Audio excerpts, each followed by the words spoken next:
Eu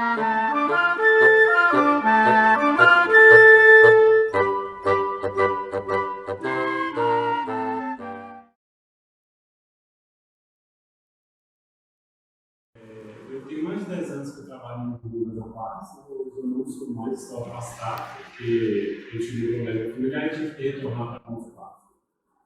Mas eu graduei em teatro na UFOP, e aí logo na sequência eu ingressei no movimento das rapazes e, enfim, abandonei um pouco o meu processo artístico para me dedicar à educação especial.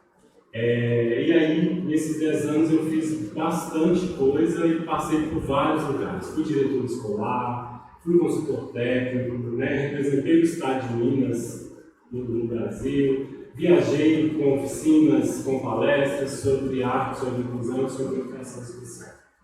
Então, é um lugar que eu gosto muito. Então, eu me muito agradável. Arte e educação especial e pessoas com deficiência e inclusão, mas hoje nós vamos falar sobre inclusão. E aí a gente sempre acha que quando a gente vai falar sobre arte inclusiva, a gente pensa que é uma coisa que está deslocada do mundo. E na verdade a arte ela precisa e ela tem que estar em diálogo o tempo todo. A minha fala hoje vai ser bem presente na questão da escolar, embora eu vou falar também de arte enquanto produto, enquanto arte mesmo. Mas eu vou falar enquanto estética educativa, porque acho que é o que interessa também inicialmente aqui. E aí, toda vez que a gente fala de arte, a gente pensa que é uma coisa que está deslocada de tudo. E na verdade ela está em diálogo o tempo todo com todas as coisas. Então eu vou começar apresentando para vocês uma pesquisa que foi realizada sobre preconceito e discriminação no ambiente escolar. E a partir dessa pesquisa que eu vou desenvolver a minha fala. Essa pesquisa foi realizada pela Fundação do Instituto de Pesquisas Econômicas, foi solicitada pelo INEP, Instituto Nacional de Estudos e Pesquisas Educacionais. Nessa pesquisa foram consultadas 501 escolas em todo o país e 18.500 pessoas foram entrevistadas, entre alunos, pais, mães, diretores, professores e funcionários. E aí foi perguntado, os preconceitos pesquisados foram étnico-racial, socioeconômico, pessoas com deficiência, preconceito de gênero, de geração, orientação sexual e territorial. Foram os preconceitos considerados nessa pesquisa. E aí o resultado em relação ao preconceito foi o seguinte: 96,5% das pessoas entrevistadas disseram que tinham preconceito em relação à pessoa com deficiência. 94,2% sobre a questão étnico-racial, 93,5% tem algum preconceito em relação a gênero, 91% em relação à geração, 87,5% em relação ao socioeconômico, 87,3% em relação à orientação sexual e 75,9% tem preconceito, algum preconceito em relação à questão territorial. Em relação à não convivência, foi perguntado com qual desses grupos você não gostaria de conviver. E aí 98,9% responderam que não gostariam de conviver com pessoas com deficiência mental ou deficiência intelectual. 98,9% não gostaria de conviver com homossexuais. 97,3% não querem conviver com ciganos. 96% com deficiência física, 95% não querem conviver com índios, 94,9% não querem conviver com pobres, 94% não querem conviver com moradores de periferia ou favelas e 91,1% não querem conviver com moradores de área rural e 90% não querem conviver com negros. Bom, e aí eu não vou entrar em conceito de inclusão, mas é só para a gente iniciar, considerando a inclusão como algo que você coloca dentro, incluir é botar dentro de alguma coisa algo que está fora. O que vocês me falam sobre essa pesquisa? Vocês acham que é isso mesmo? Depende da quantidade de pessoas que foram entrevistadas, Porque não deve ser tanto tipo de pessoas também. Geralmente, com uma pesquisa como essa, eles entrevistam 1.000, 2.000 pessoas, geralmente. Foram entrevistadas 18.500 pessoas. Nossa. Alunos, professores, pais, funcionários, diretores de escolas públicas e privadas. Gente estudada, gente.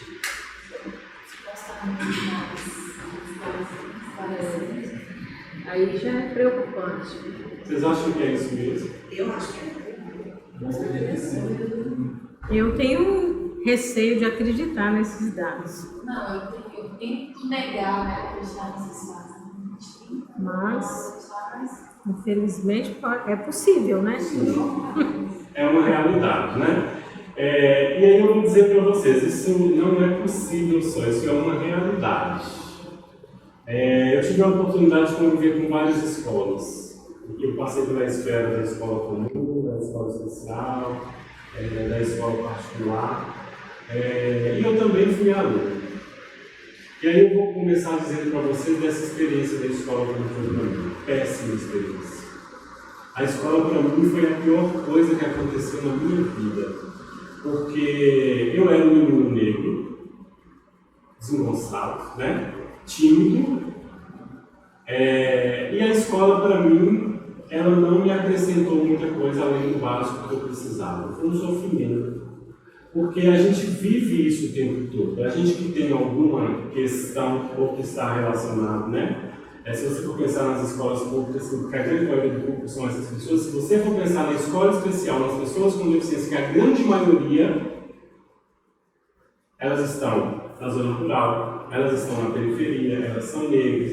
Então, se você for pensar, é o público excluído do excluído do excluído, né? E aí, assim, eu me identifiquei muito com esse público. Por que eu me identifiquei? Porque eu vim desse lugar também de exclusão, eu vim desse lugar de negação. Eu não vou me aprofundar nisso, mas só, assim, por fora aquelas histórias que todo mundo conta, de ninguém te chamar para dançar quadrilha, de ninguém te chamar para fazer o trabalho, e você vai dentro de você, no seu período escolar, acreditando de fato que você é o menos valido, né?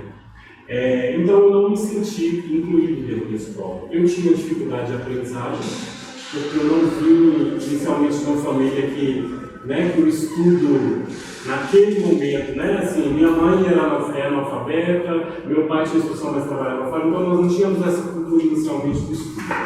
Então eu não tinha interesse pela escolarização, não tinha interesse porque aquilo não me chamava atenção. Eu gostava desde os 7 anos de uma coisa que eu não sabia o que era. Depois eu fui descobrir que era dança, eu gostava de balé. Não consegui efetivar isso na minha vida.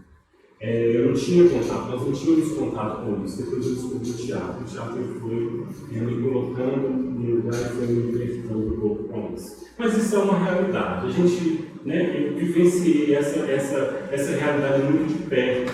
A realidade da negação, a realidade de você não ser do contexto pela cor da pele, por uma série de questões, e vi também colegas e pessoas, vivendo essa realidade. Então isso é uma realidade. A exclusão, e aí nós estamos falando de inclusão porque existe exclusão. Nós só estamos falando de inclusão porque existe exclusão. E isso ainda é uma realidade. Nós ainda temos muita dificuldade em conviver com a diferença. Então, assim, só para a gente trazer um exemplo bem próximo, esse contexto político que nós estamos vivendo. Como nós temos dificuldade de estabelecer um diálogo, mesmo em situações de encontros opostos. Então a gente tem uma certa intolerância em conviver com aquilo que é diferente. E aí você imagina, então, pessoas com deficiência que têm um histórico negativo ao longo da história. Então, se a gente for pegar os paradigmas, nós tínhamos inicialmente o paradigma da exterminação, depois fomos o paradigma da institucionalização do surgimento dos internatos, o paradigma da integração e inserção social, e hoje o paradigma da acessibilidade e da inclusão. Então, são pessoas, e aí eu vou fazer um recorte agora, porque a gente poderia falar de vários cursos, mas eu vou fazer um recorte falando das pessoas com deficiência. São pessoas que vêm sendo depreciadas ao longo do tempo, ao longo da história, foram negados aí entre os ninguém que a gente está trabalhando na oficina, da medicina, foi negado tudo para elas. Foi negado escola, foi negado acesso à cultura, foi negado o acesso à família, foi negado o acesso à participação social, porque eram consideradas efetivamente pessoas que não tinham condições de convivência ao longo da história. Então, nos primórdios eram pessoas exterminadas, nascia uma pessoa com deficiência, ela era exterminada, efetivamente, em muitas comunidades. Depois vem a institucionalização, né? Vem a piedade, vem todo esse sentimento em torno dessas pessoas. Nós estamos falando do período medieval, né? Que a igreja de alguma forma abriga essas pessoas, começa a vir toda essa relação assistencialista.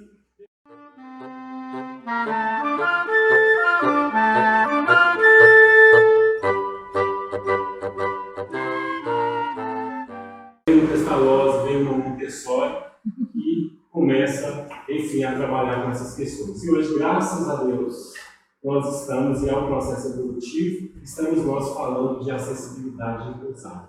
Mas acessibilidade ou inclusão? O que vocês acham que nós estamos vivendo hoje? Acessibilidade ou inclusão? Hoje nós estamos mais dando acesso ou estamos incluindo de fato?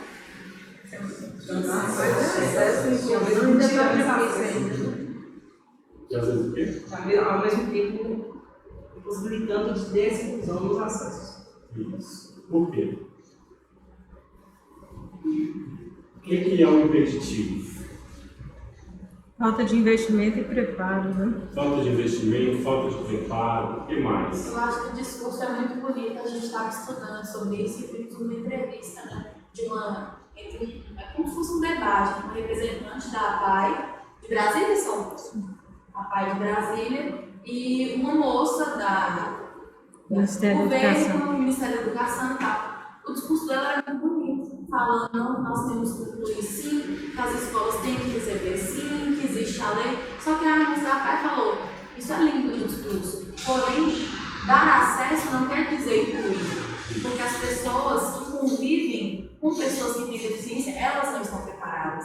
Então, o que adianta você incluir uma pessoa com deficiência numa escola em que os professores, os servidores e os próprios alunos não estão preparados psicologicamente, de forma alguma, para dar assistência que essas pessoas precisam?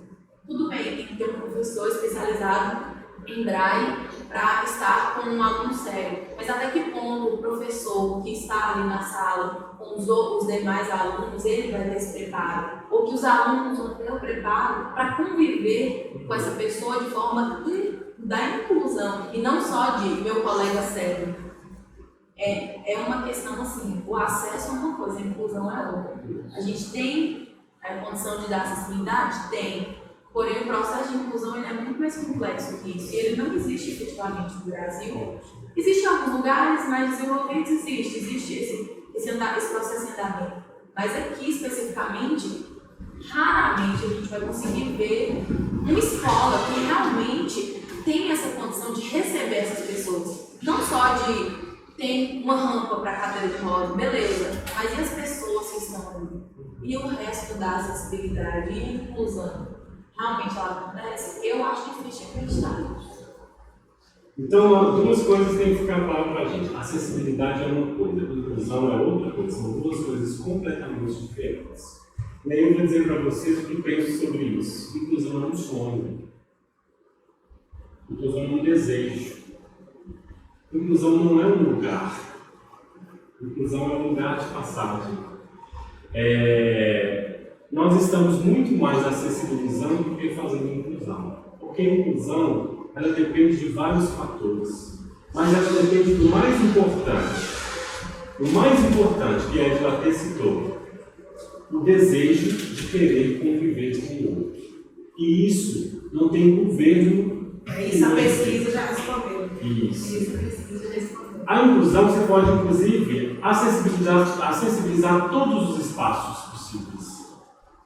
Você pode trazer todas as pessoas com deficiência e colocar dentro dessa sala. Mas se esse grupo não tiver disponibilidade para relacionar-se, a inclusão ela não acontece, ela não se efetiva. Por isso que é muito complexo.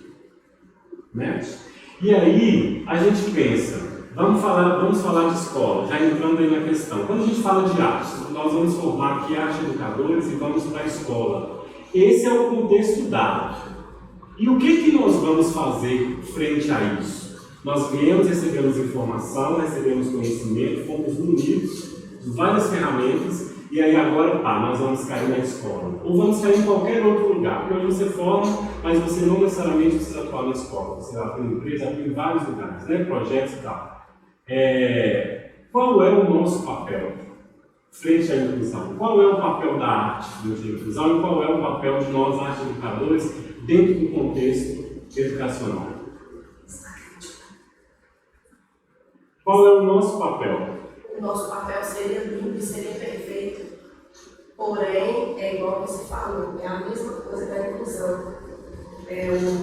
A maioria, eu falo isso para você porque eu tenho contato com várias escolas, a maioria, quando chega na sala de aula, ele cai no livro didático e a arte fica de lado. E se isso acontece com as outras crianças da sala e com os que precisam da inclusão? Alguém pensa diferente? Só abrir um parênteses que eu trouxe um cafezinho, chá, um bolo, quem quiser, fica à vontade. Por enquanto a gente está conversando, é um bate-papo mesmo. Qual é o nosso papel, gente, frente à inclusão? Qual o papel da arte? Abrir-se para receber. Abrir para receber, para interagir, para dialogar. Porque se a gente não estiver aberto, a gente impossibilita qualquer diálogo. E aí eu vou dizer para vocês o meu percurso. Quando entrei em contato com a educação especial, com as pessoas com deficiência, que eu não tinha convivência com elas, eu não sabia absolutamente nada. Eu não sabia o que era inclusão, não sabia o que era pessoa com deficiência, não sabia de nada. A minha graduação não foi licenciatura, então eu não estudei formas e estruturas para poder interagir, para poder dar aula. Eu fiz bacharelado e era prática, né? Eu estudei para ser diretor de teatro, não estudei para estar na sala de aula, não estudei para lidar com essa relação. Mas em meados de 2002, 2003, a universidade fez um convênio com a Prefeitura de Ouro Branco e aí, na ocasião, o coordenador do curso, que é até amigo da Solange, que é o Wilson Oliveira, ele assinou um termo de compromisso e uma das instituições que estava nessa proposta era a PAI de Ouro Branco. E aí ele me chamou, não vou falar do percurso acadêmico, mas eu sempre fui um aluno muito aplicado, né? Porque eu fui para estudar, então eu fui muito aplicado, assim, eu estudei bastante. Eu acho que isso chamou de alguma forma a atenção dos professores. Então ele me chamou, ele falou assim, olha, nós fizemos um convênio e eu preciso de alguém que vá para essa instituição, eu só vou firmar o convênio com essa instituição se você me topar fazer essa experiência na PAI. E eu pensei por 2 dias e falei, mas eu não sei nada, né? Não sei o que eu vou fazer, mas fui porque naquela ocasião eu precisava de dinheiro para me manter na cidade. E aí eu cheguei na PAI e não sabia o que fazer. Nunca tinha tido vivência, experiência, eu não sabia nem dar aula, né? Embora era um projeto. E aí, gente, eu fiquei extremamente perdido, eu não sabia, mas eu tinha uma coisa que era essa abertura. Eu estava aberto para entender como é que funcionavam as coisas, como é que se relacionavam com essas pessoas. E eu não consegui produzir efetivamente nada naquela ocasião, sabe assim? Talvez para quem vai dar aula e também, às vezes, enfim, apresenta inicialmente a dificuldade, eu não consegui desenvolver um produto. Mas eu desenvolvi uma coisa que intuitivamente já me levava para esse caminho. Eu trabalhava em 2 escolas diferentes, a PAI era uma e eu trabalhava em outra. Eu não sabia o que fazer com essas 2 escolas, porque eu não tinha didática. E aí eu falei, eu vou interagir essas 2 escolas, eu vou criar um espetáculo nessas escolas, elas interagem. Intuitivamente foi o melhor lugar que eu fui naquele momento, naquela ocasião. Isso ficou sendo diferencial no projeto naquela ocasião. Eu comecei a entrar, a acessar a PAI, entender como é que funcionavam as pessoas, mas o de melhor que eu fiz naquela ocasião foi fazer interagir aquelas pessoas. E aí nós fomos para o teatro da cidade, nós fizemos um pequeno espetáculo junto, onde essas escolas interagiam. E naquela ocasião, naquela cidade, aquilo, né, foi a melhor coisa que aconteceu. Bom, vivi essa experiência.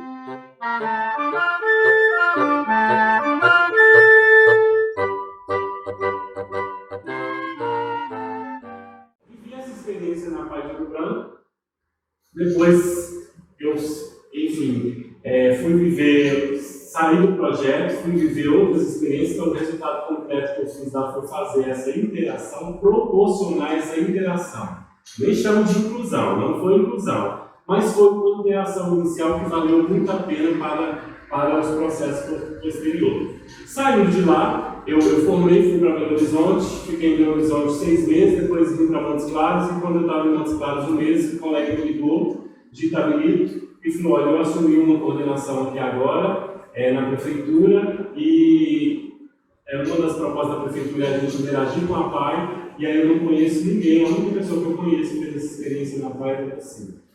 Mas eu estava vindo de Belo Horizonte destruído, porque você sai da faculdade com um sonho, com uma perspectiva, e quando você chega, defronta com a realidade é outra. E aí, eu estava muito frustrado, porque nem tudo aconteceu como efetivamente eu gostaria que acontecesse. E aí eu voltei para Montes Claros, ele me ligou nessa ocasião, e eu falei: nossa, ir para a PAI? Eu falei: mas como que eu vou para a PAI? Eu não tenho condições, eu já sabia como que funcionava, eu já sabia a dificuldade que era.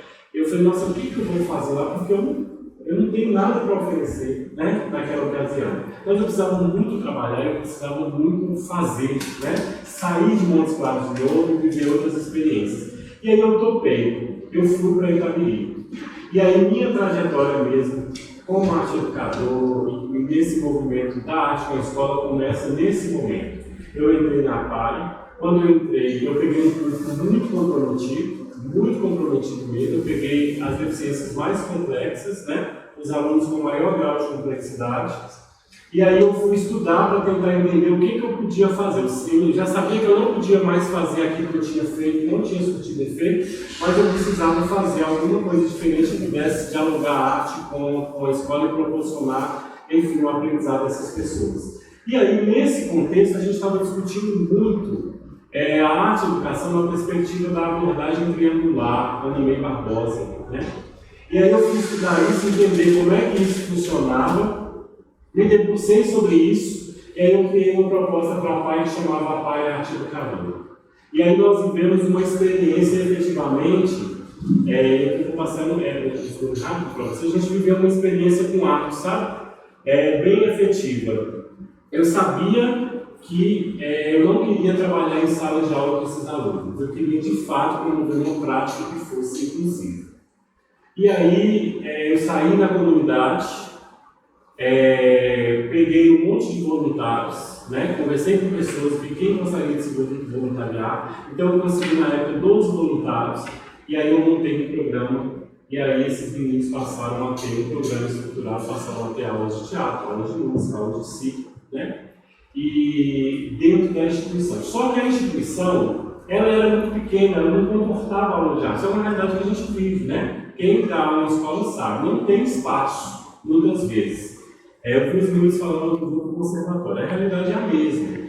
Só que aí o que eu fiz? Eu fui para a comunidade, eu fui na prefeitura, eu fui em outras escolas, eu fui em todos os espaços possíveis que pudessem nos abrigar para que a gente pudesse realizar atividades. Então nós saímos da PAI, nós íamos então para esses espaços para que essas atividades pudessem acontecer. Eu quero mostrar para vocês, eu acho que é bacana quando a gente tem uma experiência, e aí entrar eu fui. Quando eu vou falando. Eu fui considerando as idades, né? Então nós estamos falando de crianças com 6, 7 anos. Então a gente privilegiou brincar para elas com essa atividade cultural, né? E educativa. Aí nós estamos trabalhando com outras escolas, então eu fiz uma parceria com algumas escolas, então todas as quintas-feiras essas escolas iam na PAI, e aí a gente alternava, uma semana elas iam na PAI, na outra semana a PAI se deslocava e ia até essas escolas. E aí os professores programavam aulas juntos e a gente aplicava essas aulas, essas atividades junto com os alunos. Então essa é uma atividade da PAI, né? O projeto ainda no princípio, ainda não tinha uma organização de aula efetiva, a gente estava entendendo como é que ia funcionar, mas a gente já queria ali promover uma interação entre essas pessoas.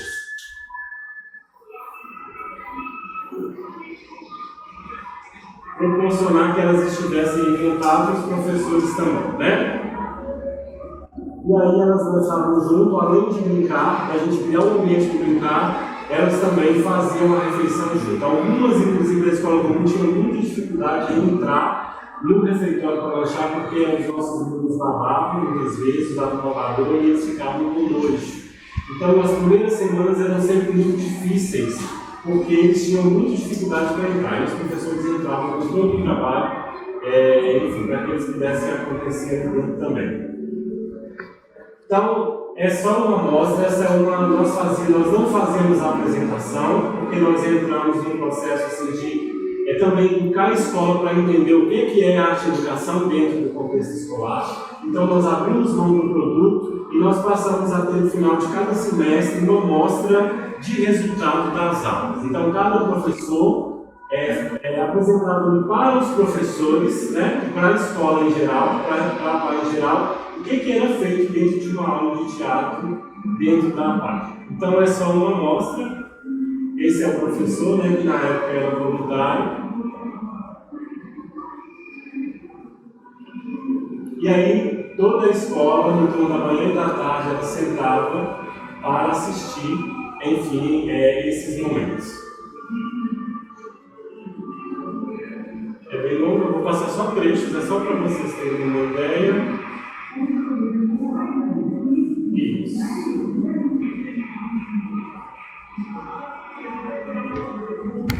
Okay. Aí já é uma outra aula, que é a aula de música. Esse é do segurança do banco, que era música. Tinha um grupo na cidade, eu convidei, ele foi estar até hoje. Hoje ele é contratado pela instituição, então eu disponibilizava de 8 às 10 para trabalhar com os meninos. Então ele trabalhava no processo de musicalização. Isso aí também é um projeto bem no princípio, tá? Então, assim, ainda bem desorganizado, a gente estava tentando entender como é que isso podia funcionar. Então, nesse momento aqui, a minha tentativa, vou tirar o óculos só para a gente ver, a minha tentativa era de inserir, inclusive, a arte dentro da escola, porque eles não sabiam muito bem como trabalhar com arte dentro da escola. Então, o processo ele começou assim, bem complexo mesmo. Eu tinha que organizar atividades para os alunos, organizar atividades para os professores entenderem o que era arte dentro da escola e organizar também todo o contexto para que a escola pudesse entender como é que a arte e a educação ela tinha que funcionar, como ela precisava funcionar ali dentro. Eu tinha que fazer a parte entender que eu não era a pessoa que ia fazer as festas, não ia fazer a festa de menino, não ia fazer os aniversários, que eu ia trabalhar na perspectiva da arte, e aí a arte como elemento educativo. Então eu estava abrindo mão de todas essas coisas para construir um processo de fato arte-educativo. Então foi uma longa trajetória para a gente poder conseguir, enfim, incluir a arte dentro do contexto da educação especial com as pessoas com deficiência e fazer com que ela acontecesse. Outra atividade, que era a aula de canto, eles tinham um coral, né? Na verdade também começou a desorganizar, depois foi tendo um desenho melhor. Então a professora Thaís que ministrava essa atividade. Então vejam vocês que eu fui organizando ali para que a gente tivesse todas as modalidades, pudesse contemplá-los em todas as modalidades.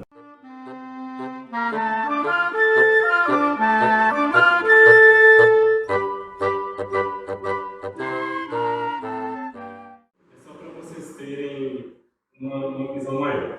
E aí, como a gente não tinha espaço, eu não fiquei nos 50 minutos, eu não fiquei no não ter espaço. Tá? Não ter espaço, mas precisa acontecer. Então vamos para a comunidade. Nós estamos falando de inclusão, então vamos fazer aula na Câmara Municipal, que é próximo da PAI. Vamos fazer aula na feira que tem ao lado. Vamos fazer aula na escola particular que tem ao lado, na biblioteca. Então a gente foi articulando, mobilizando espaços para que as pessoas acontecessem. Mas eu sempre tive a visão, comecei a ter a visão naquela ocasião, de que a gente precisava sair, a gente precisava ir para fora da PAI. As pessoas precisavam ver, precisavam ter contato, precisavam ver esses meninos acontecendo, né? Fazendo de fato. Então foi a estratégia que eu utilizei. Essa aí foi já são processos, tá? Nós já estamos numa apresentação mais organizada, mas ainda eu não estou falando de produto.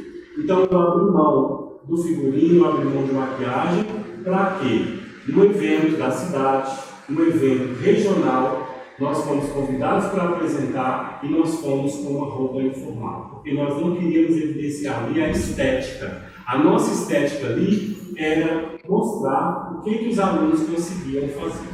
E aí vejam vocês que nós fomos com tudo que trabalhamos. No chão ali nós temos duas coisas que são as adaptações que nós fomos construindo ao longo do tempo. Para quê? Para eles fazerem coisas simples que a gente consegue, que era isso aqui, ó. Quando bate, movimentar. Então, amarelo, vermelho. Amarelo, para eles poderem se localizar. Então nós íamos fazendo as adaptações, e essas adaptações ela tem nome, né? Nós vamos chamar depois de tecnologia assistiva. Nós íamos fazendo adaptações, e ainda eu não estou falando de produto, porque o que eu queria era falar aqui do resultado. O que eles conseguiam fazer de uma forma mais organizada, de uma forma mais elaborada. Tá? Aí já começamos nós ocupando espaço com uma estética mais bacana. Depois, nós conseguimos construir algum processo lá dentro. Eu trabalhava na prefeitura, eu dava aula também, no ateliê de artes integradas, era um outro espaço. E aí, nós interagimos, eu fiz a interação de turmas. Então, eu sempre buscava interagir a prática que a gente estava fazendo lá com alguma prática que eu estava desenvolvendo na cidade. Então, isso aí é um importante que nós fizemos e os alunos da PAI estavam lá. Então, nós temos ali as cozinheiras, nós temos a faxineira, as professoras, essa moça que está na frente que é terapeuta ocupacional, aquele rapaz que é no cabeleireiro da cidade. Então, eu buscava sempre promover a interação dessas pessoas. Tem um vídeo ali, mas depois eu vou passar. Resultado, que a Edna perguntou. Nós começamos a trabalhar musicalmente nesses meninos e íamos fazer aula, né? Nós íamos nos espaços, lá tinha um grupo de congato que já estava inativo, não funcionava mais. Nós íamos até a casa para ouvir sobre, né? Fazer aula. Nossa aula acontecia dessa forma. A gente ia na casa das pessoas para ouvir as histórias, como a gente está fazendo aqui agora. Então as pessoas falavam para a gente o que era o congado, o que era o grupo de teatro X que tinha e que não tem mais. E aí, aquele rapaz que está lá na frente de azul, ele é filho do mestre de congado que tinha na cidade. Ah, não é daqui, não? Não, é de Itabiri. Só que o congado não existia mais. Eu falei, bom, se não existe mais, então vamos promover a resistência do congado. E aí, esses meninos que hoje estão aprendendo a tocar caixa de folia, eles vão reerguer o congado da cidade. E aí eu fiz uma estruturação, dei um nome para isso, passou a chamar Congado Nossa Senhora do Rosário dos Pretos. E aí o que aconteceu? A prefeitura abraçou a proposta e hoje é a única manifestação cultural dessa natureza que tem na cidade. É esse Congado. Esse menino que é filho do dono, ele recebeu a roupa do pai, que ele é estudante, ele é usuário da PAI também, ele é uma pessoa com deficiência. E recebeu, foi dado para nós o bastão. Não sei se vocês sabem, mas os mestres de cultura, todo o bastão dele ele é um bastão, né, que tem uma reza. Né? Não é qualquer pessoa que pega o bastão. Então, o bastão foi dado para nós. Então, naquele momento, nós passamos a ser a única manifestação dessa natureza na cidade. E aí, representada pelos alunos da PAI. Então, esse foi o resultado do trabalho que nós fizemos. É claro que isso aconteceu, eu estava saindo da PAI, eu deixei uma pessoa no meu lugar e essa pessoa deu continuidade à proposta. Então, hoje a PAI tem um congado, hoje a PAI tem a banda boa, então ela se apresenta nos grandes eventos da cidade, né? E a PAI hoje ela tem um grupo de teatro que envolve os funcionários, os professores e os alunos. Né? Então, melhorou muito a estética, né? Um grupo que todo ano faz um espetáculo e que a cidade vai assistir. Né? Então, tudo fruto desse trabalho que nós começamos lá em 2006, que eu não fiquei para, como se diz, para beber do resultado, mas ele aconteceu e está acontecendo. Né? Bom, essa foi minha experiência com a PAI de Itabiri. Além dessa experiência, nessa ocasião os professores tinham muita dificuldade de entender o que era arte e educação. Então, quando eu fui contar essas pessoas da comunidade para darem aula, o meu objetivo era trabalhar arte com os professores. Então, nós montamos um grupo de estudos e nós estudávamos sobre história da arte. Porque eu já tinha perspectiva de sair. E eu disse, eu não posso sair e deixar um trabalho que não vai mais acontecer. E não adianta eu fazer um trabalho isolado e os professores, regentes de turma, não terem consciência da importância desse trabalho.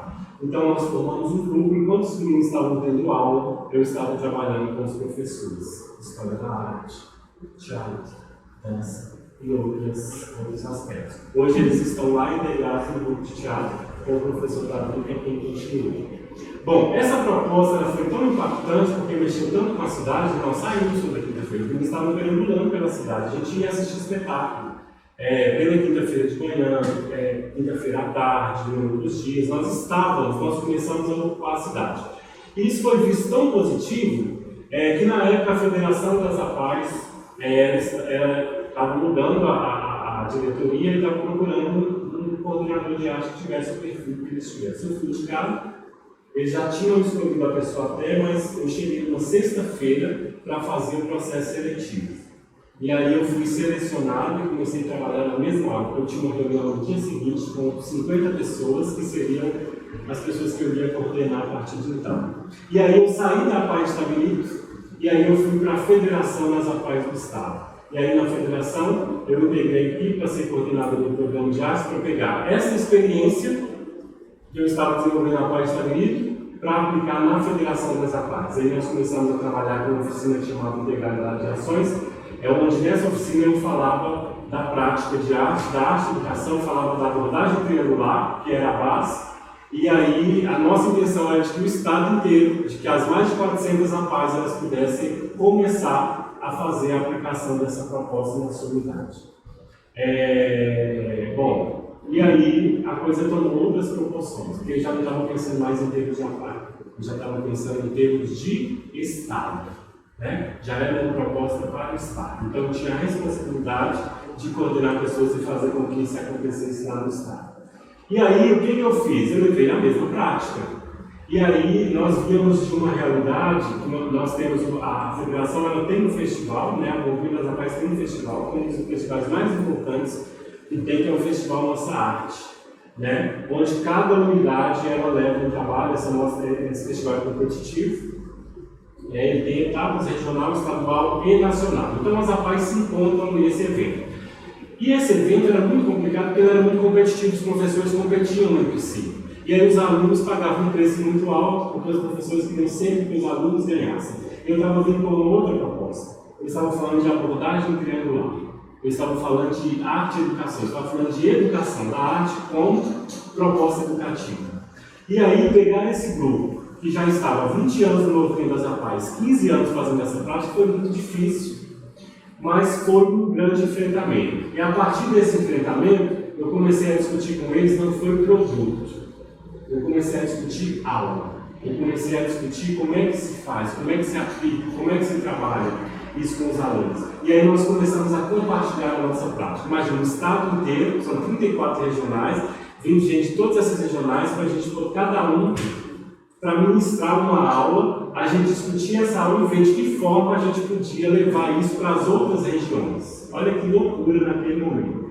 E aí nós deixamos de discutir festival para a gente poder discutir abordagem triangular, para a gente discutir educação artística, E aí nós começamos a formular um material, que seria um material orientador para a pessoa com deficiência. Como trabalhar com pessoas com deficiência a partir da experiência da APAES. Infelizmente, nós tivemos aí nesse período um movimento grande com a eliminação das APAES e nós tivemos que parar com isso porque o foco estava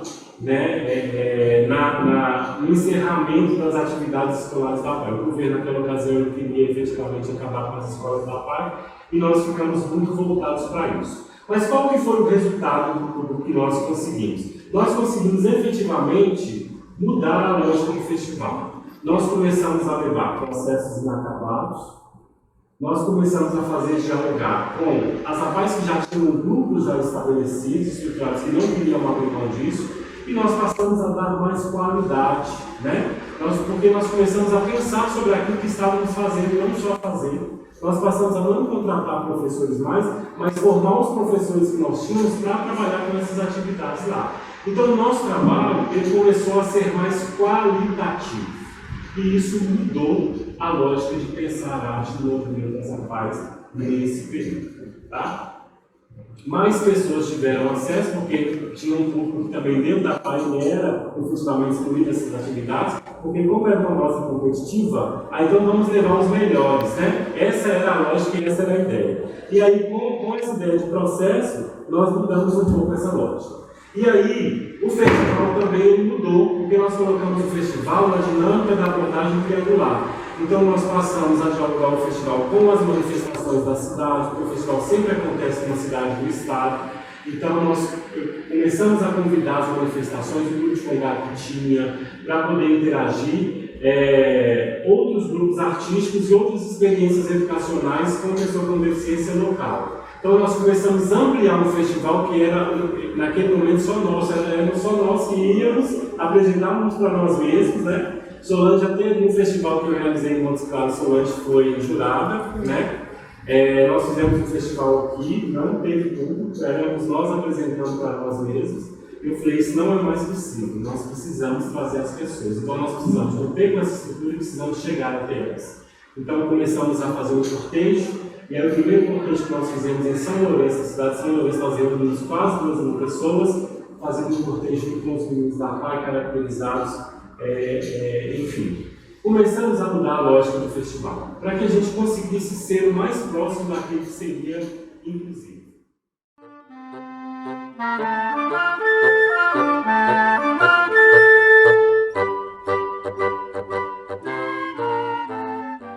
Eu fui então, saí da Paz Sagrada, fui para a federação, depois eu fui para a Paz do Belo Horizonte, fui ser convidado para ser diretor pedagógico da Paz do Belo Horizonte.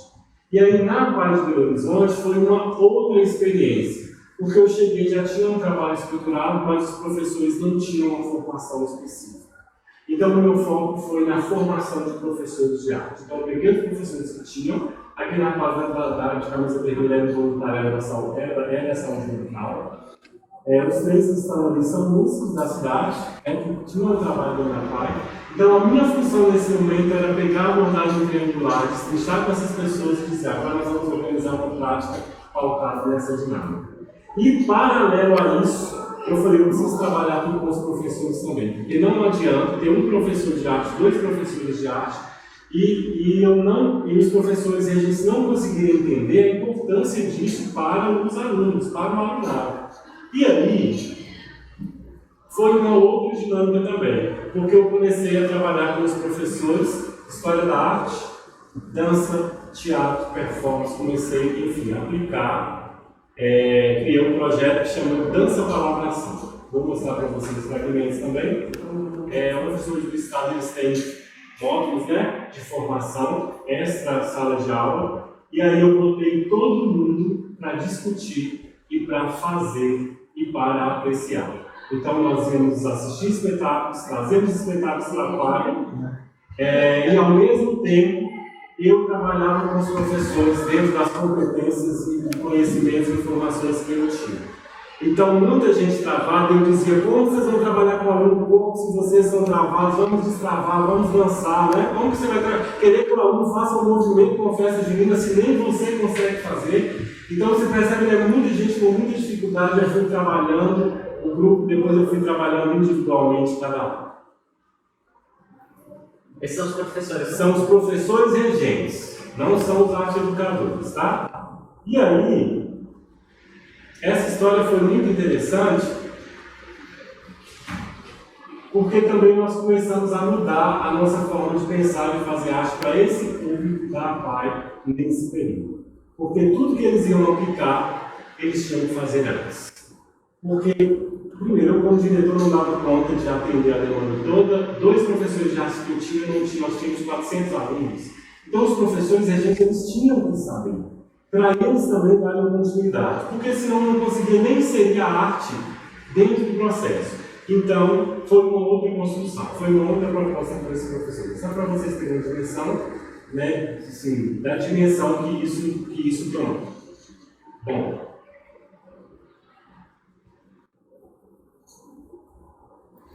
e aí, mais uma vez, a direita de nós em Mariana, nós fomos ver espetáculo, fomos ver espaços, né, culturais como nós fazemos com os alunos e também praticar. Mostrei a experiência, vou mostrar depois, se der tempo, a banda da diversidade, que é uma experiência que a PAI tem formidável, né? A PAI tem um carnaval que envolve todo Santa Teresa, e eu estou dizendo para vocês dessa experiência que começou em Itabirito, né? Então a PAI ela, de Belo Horizonte, ela caminhou para uma experiência onde envolve toda o Santa Teresa. Tudo que a PAI faz no âmbito da arte envolve o bairro Santa Teresa. Santa Teresa abraça. Então vai fazer um carnaval, a comunidade participa, vai fazer uma apresentação, a comunidade participa, ela vai ver, ela vai assistir. Então é esse sair dos muros da PAI e ocupar outros lugares.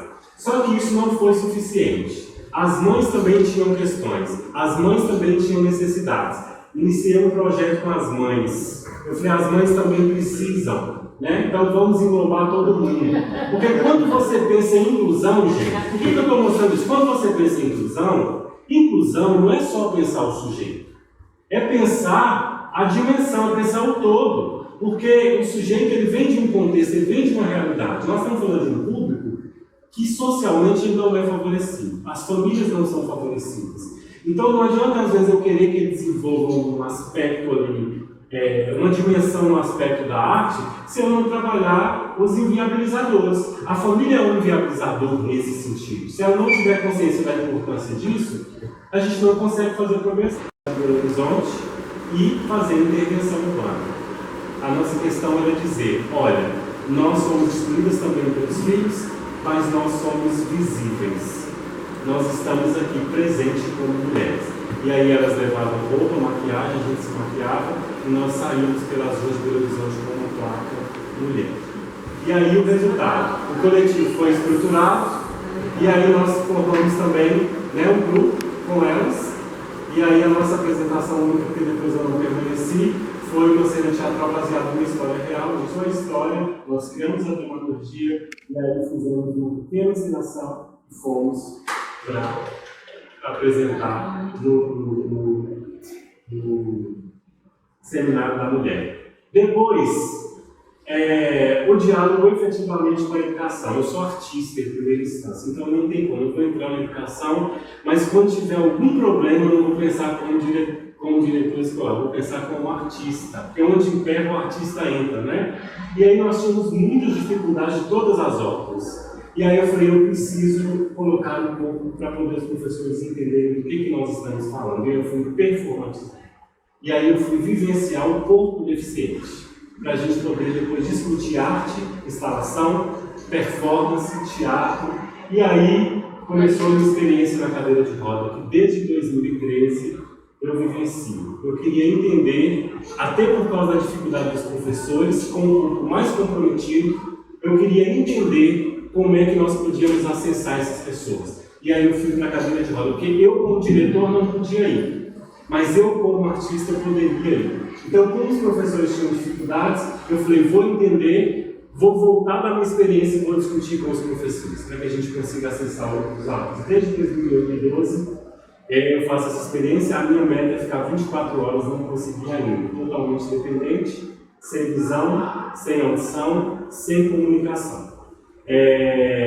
Desse processo, eu fui saindo um pouco, né, da prática, e aí eu fui para a formalidade, fui discutir política pública, ou discutir política de educação e arte, e aí com o Estado, e enfim. Finalizando, cheguei em Montes Claros, minha mãe teve um AVC, ficou tetraplégica, perdeu locomoção, perdeu fala, foi disfágico, perdeu visão. E aí, eu, depois de uma experiência de 10 anos, eu me defronto com essa realidade. E aí, o que fazer, né? E aí, só me restava pegar tudo que eu tinha, que não me servia para nada mais nesse momento, e aplicar tudo nela. E aí, eu comecei a aplicar em casa as mesmas coisas que eu fazia com os meninos. Então, ela saiu do hospital, o médico disse, ela não vai mais andar, não vai mais falar, não vai mais fazer nada. Ela só saiu com um movimento de olho. E eu falei, bom, deixei de ser filho para ser artista. E eu falei, ela vai falar, ela vai movimentar e ela vai ficar de pé. Tudo que eu puder mover, com tudo isso que eu aprendi, eu vou mover a arte que vai me possibilitar. E aí eu já esqueci de escola, esqueci de todo esse contexto e falei, aqui também é possível. E aí eu criei um personagem que chama Minha Colega de Quarto. Eu junto com ela. E aí essa minha colega de quarto, nós fazemos muitas coisas juntos. E aí uma dessas coisas é teatro. E eu vou mostrar para vocês uma cena, eu faço com ela pequenas cenas. Essa é a cena da despedida. Então eu trabalho com ela os sentimentos, para que ela possa explorar os sentimentos. E aí alguém filma, e aí ela chora e ela ri no momento que precisa. Ela entende, né? Isso. E a gente vai brincando, depois ela para de chorar e a gente ri. A gente vai brincando com isso. Mas isso é para dizer para vocês o quê? O nosso papel, enquanto arte educador, ele sai dos limites da sala de aula. 50 minutos não é limite, não ter espaço não é limite, porque o nosso foco está centrado na pessoa. E aí o que nós precisamos é acreditar que qualquer pessoa, independente da circunstância e situação que ela esteja, é possível, com a arte, fazer com que essa pessoa tenha acesso, seja incluída, participe e seja reintegrada em qualquer contexto que seja. Então, essa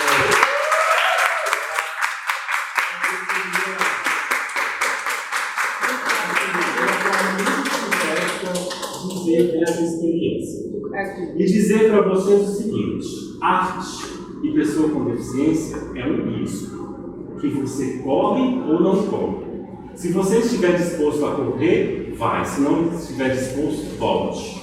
Porque depois que você vai, não tem mais volta. Não tem volta, gente. Arte e educação especial e pessoa com deficiência não tem volta. Ou você vai, ou você fica. E aí, como diz Guimarães Rosa, o que a vida precisa da gente é coragem.